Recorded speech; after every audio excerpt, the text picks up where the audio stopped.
better speech on how we can do better with the self and as a society to improve our environment.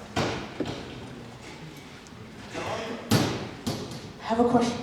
What else do you think is a grave issue that we face as an individual? Well,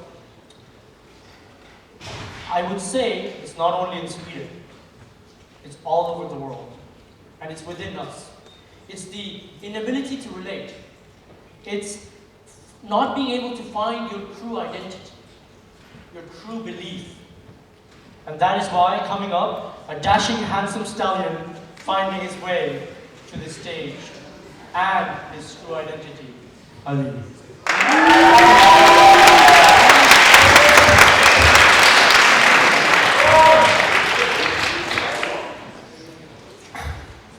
The age of adolescence.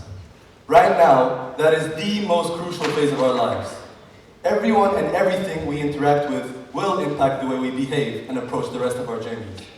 Which is why it's important to realize that we're flexible in order to nurture ourselves into an approach that we truly strive for, an approach dictated by ourselves only. Which brings me to the purpose of this talk. The development of a self-identity is what will lead to your true hope. Okay, let's establish these introduced terms. Self-identity, as you might already think, are how your characteristics, your traits, everything that forms you are characterized and defined by yourself only. It is the only identity that only you can identify and form yourself. It is what you perceive of yourself in the world around you. Oh, well, you might think that we all already do that. And you're right, but there's more to it than that, because your self-identity might change depending on the environment that you occupy, or what you see on your phone, for example. Which is why it's important to realize that you need to dig deeper within yourself to find the core of what makes you, your absolute self. A set of characteristics, passions, or traits that never stray from what they are. They always stick to you, irrespective of context or setting.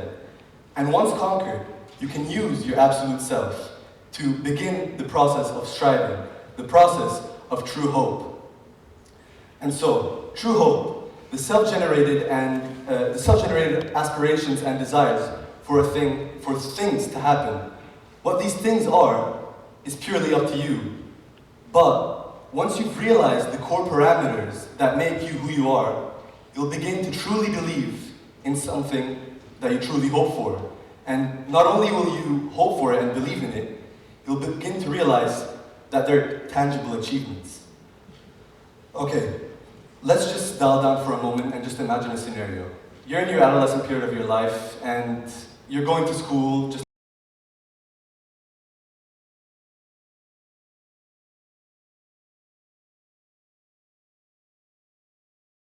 and of course, these people, along with everyone else that you interact with, form your social circle. Of course, these people will impact the way you go on by your life, for better or for worse. But what is important here, and what I'm trying to emphasize, is not the character one could be based on those around them, but that you could lose yourself, more specifically, your absolute self, in your social circle. Because everyone has their own things that they hope for, right? And so, if we abide by the social structure that is built and developed, not by us, but by those around us, we'll lose the ability to attain true hope due to the incapability of actualizing your absolute self. And so you'll believe in things that you don't truly hope for and you've never truly hoped for.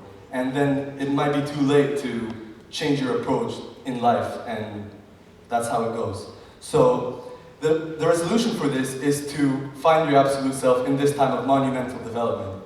The first step to finding your absolute self is to form and find your self-identity, which, as I said before, can be conceived and is only conceived by you, but it can also be impacted by external forces, which is why it could be beneficial and important to integrate yourself in an environment that allows you to discover yourself, an environment that complements the concept of individuality and self-improvement.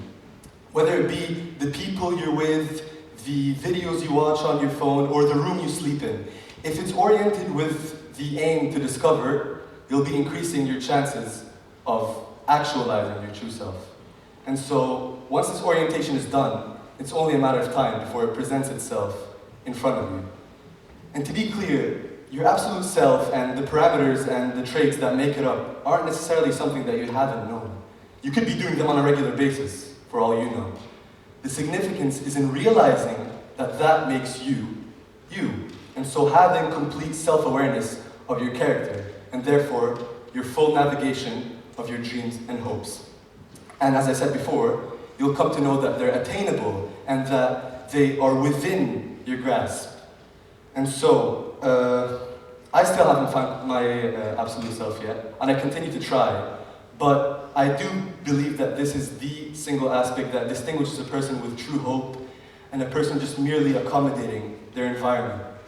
And so, that's why I'd like to ask you today, and just throughout the day, to ask yourself this question, this simple but meaningful question. Who am I? And you might not find the answer at all, and that's okay because it'll be a step towards doing so. And just in general, you might not find your absolute self, or you might find it very difficult to do so. And that's also okay because that's what it takes to grow and evolve as a person. Beginning the process of finding yourself and finding who you are. And so, what do you say? Let's strive and dictate our lives towards a more future, for a brighter and more striving future. Thank you.